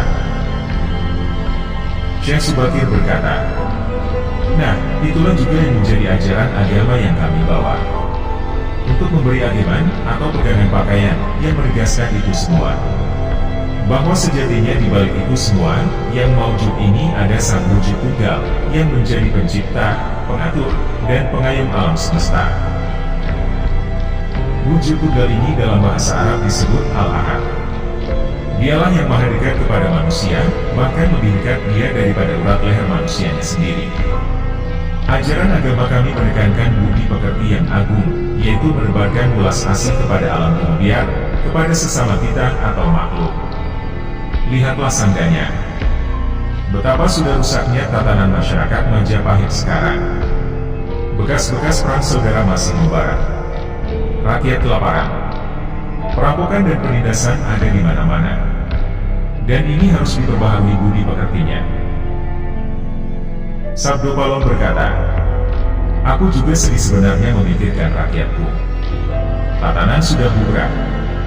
Para pejabat negara sudah lupa akan dharmanya. Mereka saling sibuk untuk merebutkan jabatan dan kemewahan duniawi. Para pandito juga sudah tak mampu berbuat banyak. Orang kecil saling tunjang, bersusah payah mencari pegangan. Zaman benar-benar sudah menjadi zaman edan. Syekh Subakir berkata, karena itulah, mungkin Sang Maha Jawata Agung menyuruh Sultan Muhammad Turki untuk mengutus kami ke sini. Jadi, wahai Sang Danyan Tanah Jawa, izinkanlah kami menebarkan buah suci ini di wewengkon wilayah kekuasaanmu ini. Sabdo Palon berkata, baiklah jika begitu. Tapi tentunya dengan syarat-syarat yang harus kalian patuhi. Syekh Subakir berkata, apa syaratnya itu, wahai Sang Danyan Tanah Jawa? Sabdo Palon berkata, pertama, jangan ada pemaksaan agama, dharma, atau kepercayaan kepada rakyat. Kedua, jika hendak membuat bangunan, tempat pemujaan, atau tempat ibadah, buatlah yang bangun, yang bangunan luarnya nampak cakrak gaya Hindu Jawa, walau isi dalamannya adalah Islam. Ketiga, jika mendirikan kerajaan Islam, maka ratu yang pertama harus dari anak campuran. Maksud campuran adalah, jika bapaknya Hindu, maka ibunya Islam. Jika bapaknya Islam, maka ibunya harus Hindu. Keempat, jangan jadikan Wong Jawa berubah menjadi orang Arab atau Parsi. Biarkan mereka tetap menjadi orang Jawa, dengan kebudayaan Jawa, walau agamanya Islam. Karena agama setahu saya adalah Dharma, yaitu lelaku hidup atau budi pekerti. Hati-hati jika sampai orang Jawa hilang Jawanya, hilang kepribadiannya, hilang budi pekertinya yang adiluhung. Jika itu terjadi, maka aku akan datang lagi. Ingat itu. 500 tahun lagi, jika syarat-syarat ini kau abaikan, maka aku akan muncul membuat goro-goro atau keonaran. Syekh Subakir berkata, baiklah, syarat pertama sampai keempat aku setujui. Namun khusus syarat keempat, betapapun aku dengan kawan-kawan akan tetap menghormati dan melestarikan budaya Jawa yang adiluhung ini. Namun jika suatu saat kelak karena perkembangan zaman dan adanya perubahan, maka tentu itu bukan dalam kuasaku lagi. Biarlah Gusti Kang Akaryo Jagat yang menentukannya. Memang susah untuk mengetahui keadaan, asal-usul, atau gambaran kondisi sebuah masyarakat yang jauh di masa lalu. Semakin jauh masa itu, semakin gelap gambarannya. Namun, upaya-upaya ahli sejarah dan para ahli lainnya untuk menguapnya, selayaknya patut kita hargai. Paling tidak, ada sedikit gambaran yang mungkin bisa kita lihat, meski tidak sepenuhnya benar 100%. Beberapa naskah yang beredar mencoba menggambarkan hal itu. Seperti dalam serat jangka Syekh Subakir berikut ini. Sudah 9.000 tahun. Ya, saya Semar, sudah ada di Pulau Jawa ini, di pedusunan di Gunung Tidar. Tapi baru 1000 tahun berjalan di sini, Syekh Subakir heran mendengarnya. Engkau ini makhluk apa? Apa benar, engkau manusia? Bagaimana usiamu bisa seperti itu? Demikian perkenalan Semar dengan Syekh Subakir. Selama ribuan tahun itu, Semar bertapa di Gunung Merbabu, dan tidak mengetahui keadaan manusia di Jawa. Gambaran tentang kondisi Pulau Jawa juga digambarkan dalam serat tersebut. Yang mana, daerah Jawa telah dipenuhi dan dihuni oleh dedemit, jin, genderuwo, dan lain sejenisnya. Bahkan beberapa utusan dari negeri Rum sebelum Syekh Subakir, mereka telah dimakan oleh para demit. Dari serat ini ditegaskan bahwa Raja Rum mendapat petunjuk untuk mengisi Pulau Jawa. Kanjeng Sultan Rungkang Winarni, Angsal Sasmitaning Sukma, Dinauhan Amiseni, Manung Sapilo Jawi. Diterangkan bahwa Syekh Subakir mengambil orang-orang keling untuk dibawa mengisi Pulau Jawa, yakni sebanyak 2 laksa atau sebanyak 20.000 keluarga. Dari serat ini, maka yang mengisi atau menjadi penghuni Pulau Jawa, mereka adalah dari bangsa keling yang dibawa oleh Syekh Subakir. Padahal dalam naskah itu pula, Semar adalah manusia. Namun, selama bertapa ribuan tahun itu, Pulau Jawa sudah berubah isinya, bukan manusia seperti Semar, tetapi sudah dikuasai oleh para demit. Dalam serat jangka Tanah Jawi, gambarannya tidak beda jauh dengan serat jangan Syekh Subakir. Di dalamnya juga menerangkan pertemuan antara Semar dengan Syekh Subakir, ketika beliau memberi tumbal, atau mengusir para dedemit yang telah menguasai Tanah Jawa. Dalam serat ini, ada dialog yang sebenarnya adalah bantahan anggapan, bahwa Tanah Jawa belum dihuni oleh manusia, hanya oleh bangsa jin dan demit. Syekh Subakir berkata, sebenarnya di Tanah Jawa belum ada manusia, dan masih berupa hutan. Dian Semar menjawab dengan lembut, hamba ini sebenarnya dari masa lalu, sebelum kedatangan Tuhan. Hamba berdua ini, Semar dan Togok, adalah penghuni Jawa yang bertempat di Gunung Merbabu. Namun dalam serat ini Semar sendiri menjelaskan, bahwa dia bukan manusia, tetapi keturunan dewa, Sang Hyang Tunggal, atau Manit Boyo. Agak sedikit berbeda memang dengan serat jangka Syekh Subakir. Namun pada intinya adalah bahwa Semar dan Togog di masa lalu adalah penghuni Pulau Jawa. Lantas, apakah hanya mereka berdua? Tentu hal ini bisa disimpulkan dengan sumber-sumber lainnya. Misalnya Babat Demak Pesisiran, yang menerangkan silsilah orang tua Sang Hyang Tunggal adalah Sang Hyang Bonang, putra dari Sang Hyang Wening, putra dari Sang Hyang Burasa, putra dari Sang Hyang Burcahyo atau Said Anwar, putra dari Nabi SIS alaihissalam. Dalam versi lain, Sang Hyang Wening dan Bonang adalah satu pribadi. Dalam Serat Jangka Tanah Jawi, Semar adalah keturunan dari Nabi SIS, jika digabungkan Babat Demak Pesisiran, karena anak dari Sang Hyang Tunggal. Namun dalam Babat Demak Pesisiran, nama Semar tidak muncul sebagai anak Sang Hyang Tunggal. Disinilah letak gelapnya lagi. Semar di satu sisi mengaku anak Sang Hyang Tunggal, namun dalam Babat Demak Pesisiran, tidak masuk. Demikian pula dalam Babat Tanah Jawa, Semar dan Togog itu menjadi penderek Raden Palasaran, yang merupakan keturunan dari Said Anwar. Dalam Babat Tanah Jawa, Palasaran merupakan cikal bakal leluhur Jawa. Di mana kemudian, bahwasanya Kurawa dan Pandawa adalah bagian dari keturunannya. Dan hal ini menjadi terbalik, bahwa kisah Mahabharata itu mulanya dari Jawa. Dalam Serat Babat Demak Pesisiran, Nabi Ibrahim itu berbeda dengan Batara Brahma. Nabi Ibrahim berada pada garis silsilah Said Anwar, saudara Said Anwar. Dan Batara Brahma adalah keturunan dari Said Anwar. Masa-masa gelap ini memang memunculkan banyak versi mengenai siapa sebenarnya leluhur Jawa. Buku lain, yaitu Sejarah Kawitane Wong Jawa lan Wong Kanu menggambarkan. Pertama, zaman Jamajugja. Zaman ini sudah ada manusia, tetapi masih bertelanjang, seperti kera, hidupnya di gua-gua. Masih dalam masa Jamajugja periode 5000 tahun sebelumnya, manusianya sudah mengalami kemajuan, sudah memakai cawek dari dedaunan, sudah menempati di luar gua. Mereka sudah berkumpul dalam sebuah komunitas. Dan masyarakat ini disebut dengan masyarakat Lingga, suku Lingga. Masa kuno, masa sebelum Masehi. Orang-orang Sampit berhijrah ke Nusa Kendeng, yang kemudian disebut sebagai orang Jawa. Kata Jawa sendiri dirujukan pada sebutan banteng yang dumati, yang penuh perhatian terhadap anaknya. Sebab, banteng perempuan disebut Jawi yang dumati, kemudian disebut Jawa.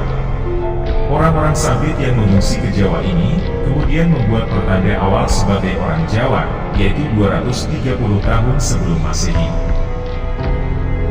Tahun itu disebut Tahun Huning, atau Tahun Pengingat. Tokoh pimpinan rombongan Eksodus ini namanya Ki Sengdan, yang kelak kemudian disebut Dan Hyang, atau Danyang. Mereka berasal dari Sampit, yang keturunan dari suku Hainan. Dari catatan ini, maka orang Jawa, dalam pengertian, pendatang baru yang gemati. Namun penduduk Jawa asli suku Lingga kemudian bercampur, dan kelak memenuhi Jawa. Dengan demikian, mulainya peradaban Jawa itu tahun 230 sebelum Masehi, karena adanya kebudayaan Hainan yang dibawa. Sementara, suku Lingga yang masih tertinggal, hidup di gua, hutan, dan bergantung pada alam, mereka belum disebut sebagai orang Jawa.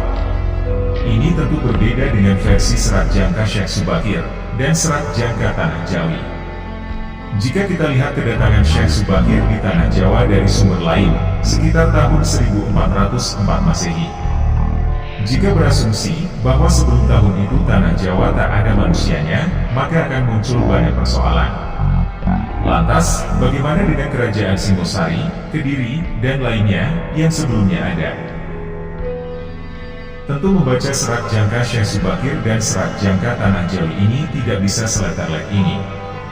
Mungkin butuh analisis simbol, semiotik, hermeneutik, dan lain sebagainya, agar mendapat pemahaman yang lebih luas.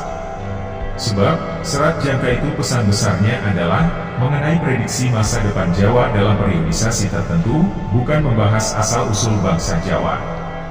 Sehingga, masih terbuka lebar untuk penelitian yang lebih jauh dan mendalam tentang siapa sebenarnya leluhur orang Jawa di masa lampau sekali. Tentu tidak akan ditemukan jawaban tunggal, sebab sebuah masyarakat terdiri dari berbagai unsur, keluarga, dan sebagainya. Sehingga, nantinya akan dimungkinkan banyak versi. Kembali lagi, bahwa kata Jawa itu bisa diartikan gemati, perhatian, menghargai, menyayangi. Jadi, siapapun mereka bisa melakukan itu semua di Pulau Jawa ini, akan menjadi leluhur Jawa, entah dia dari belahan dunia manapun. Keberhasilan Syekh Subakir membuatnya menjadi sangat terkenal di Nusantara saat itu. Imbasnya, masyarakat begitu fanatik terhadapnya, dan seolah menuhankan beliau. Atas dasar itu pula, Syekh Subakir akhirnya memutuskan untuk kembali ke Persia, tepatnya pada tahun 1462 Masehi. Kepulangan Syekh Subakir dimaksudkan untuk mengembalikan ketauhidan masyarakat Jawa, agar mereka tidak terlalu fanatik terhadapnya. Beberapa tahun setelah pulang, Syekh Subakir kemudian wafat. Dan estafet dakwah Islam di Nusantara lalu dilanjutkan oleh Wali Songo generasi kedua. Berikut ini adalah para tokoh Wali Songo generasi terakhir, dan yang paling masyhur, yang melanjutkan perjuangan dakwah dari Syekh Subakir, dan para Wali Songo generasi awal. Yang pertama adalah Sunan Gresik.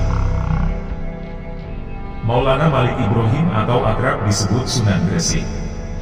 Menurut beberapa riwayat, beliau merupakan Wali Songo yang lahir negeri Persia. Sebagian masyarakat menyebut beliau sebagai kakek bantal, karena setiap kali mengajari santrinya, beliau selalu meletakkan Al-Quran di atas bantal sebagai penopangnya. Sunan Gresik merupakan Wali Songo yang dapat dikatakan senior. Hal itu dikarenakan, Sunan Gresik termasuk golongan Wali Songo pertama yang menyebarkan agama Islam di tanah Jawa. Karena paling sepuh, beliau juga menjadi pemimpin anggota Wali Songo pada masa itu. Sosok Sunan Gresik dikenal sebagai seorang ulama, yang juga ahli dalam bidang pertanian dan pengobatan. Desa yang menjadi tempat bernaung Sunan Gresik untuk berdakwah adalah daerah Laren. Selain itu, Sunan Gresik juga berdakwah di Desa Romo. Yang kedua adalah Sunan Ampel. Sunan Ampel memiliki nama asli yaitu Raden Rahmat, atau Raden Ali Rahmatullah. Sunan Ampel tidak berasal dari Jawa. Beliau berasal dari sebuah negeri bernama Negeri Campak. Beliau lahir pada tahun 1401 Masehi. 78 tahun setelahnya, yaitu pada tahun 1479 Masehi, Raden Rahmat alias Sunan Ampel mendirikan Masjid Demak, sebagai sarana untuk berdakwah para Wali Songo. Kemudian, beliau juga membangun pusat pendidikan, yaitu sebuah pesantren, yang menjadi pusat pendidikan dan berpengaruh di dunia. Yang ketiga adalah Sunan Bonang.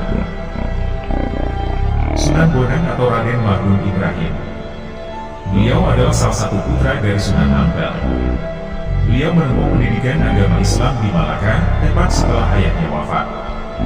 Usai menyelesaikan pendidikan, beliau kembali ke Tuban, dan akhirnya mendirikan pondok pesantren. Dakwahnya syarat akan kesenian, yaitu kesenian sastra berbentuk suluk, atau tembang tamsil. Beberapa karyanya yang fenomenal adalah alat musik bonang, dan juga tembang tombo ati. Kedua karya beliau tersebut, bahkan sampai saat ini masih banyak digunakan, dan dilantunkan masyarakat Indonesia. Kompleks makam Sunan Bonang berada di pusat tengah kota Tuban, tepatnya di Kelurahan Kutorejo. Yang keempat adalah Sunan Derajat. Sunan Derajat merupakan salah satu anggota Wali Songo, yang merupakan salah satu putra dari Sunan Ampel. Beliau juga merupakan adik dari Sunan Bonang. Sunan Derajat akrab disapa Raden Kasim, Raden Syarifuddin, atau Raden Hashim. Beliau belajar agama Islam melalui ayahnya, di pondok pesantren yang berlokasi di daerah Ambal. Sunan Derajat terkenal akan jiwa sosialnya yang tinggi. Hal ini kemudian sejalan dengan tema-tema dakwah yang beliau bawakan. Yang mana, dakwah yang beliau sampaikan adalah terkait dengan gotong royong, dan saling membantu. Beliau sangat senang menolong orang, mengasihi anak yatim, dan menyantuni fakir miskin. Hingga akhirnya, beliau wafat pada tahun 16 Masehi, dan dimakamkan di daerah Paciran Lamongan. Yang kelima adalah Sunan Giri. Sunan Giri atau Raden Paku, atau Raden Ainul Yakin. Beliau adalah putra dari Maulana Ishak dan Miskar Dadu, putri dari Raja Belambangan.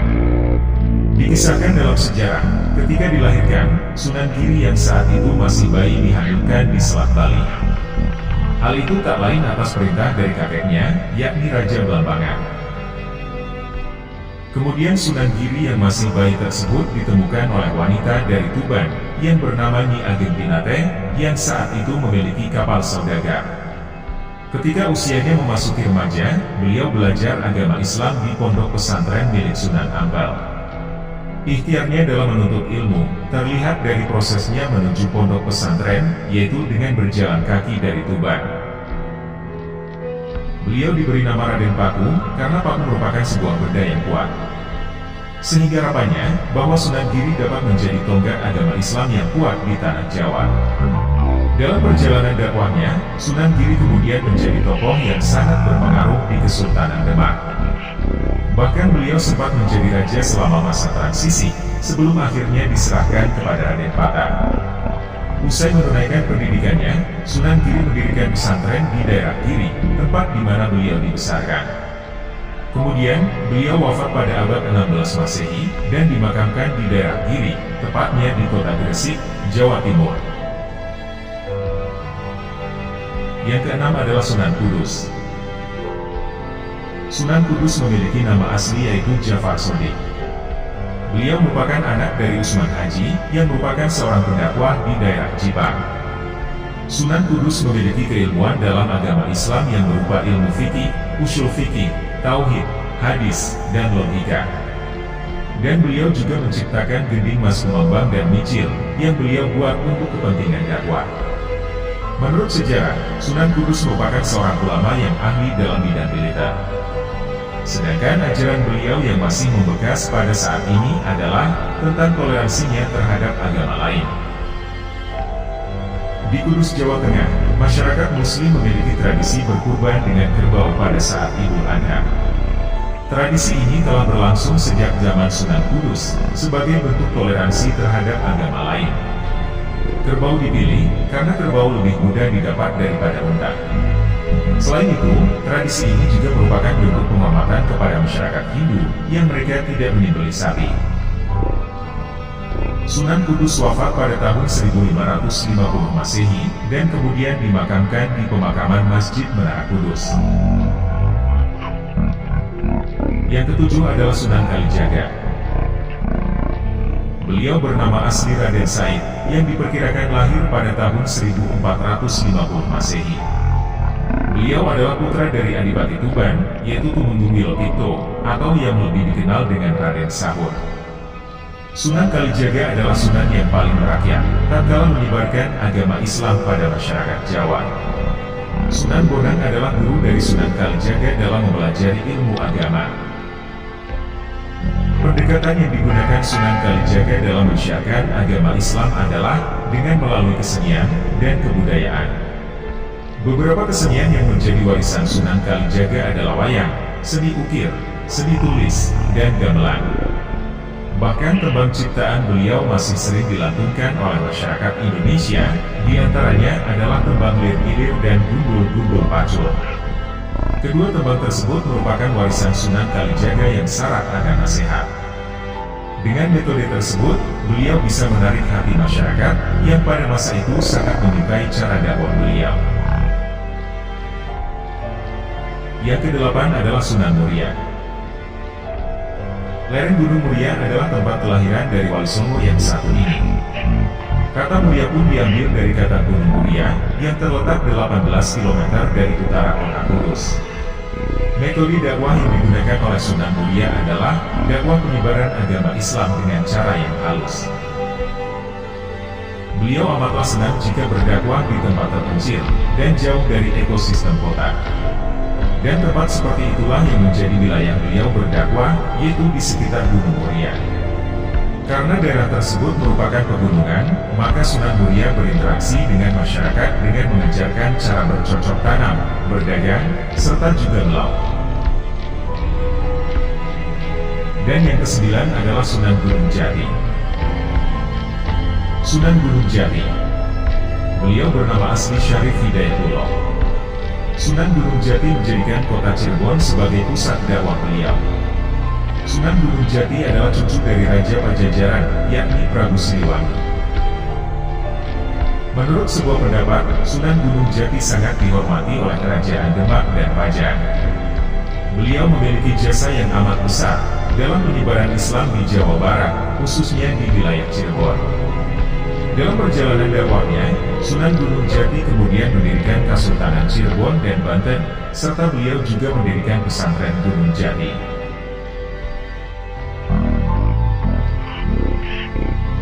Demikianlah pembahasan kami tentang Syekh Jumadil Kubro dan Syekh Subakir, sang penumbal tanah Jawa.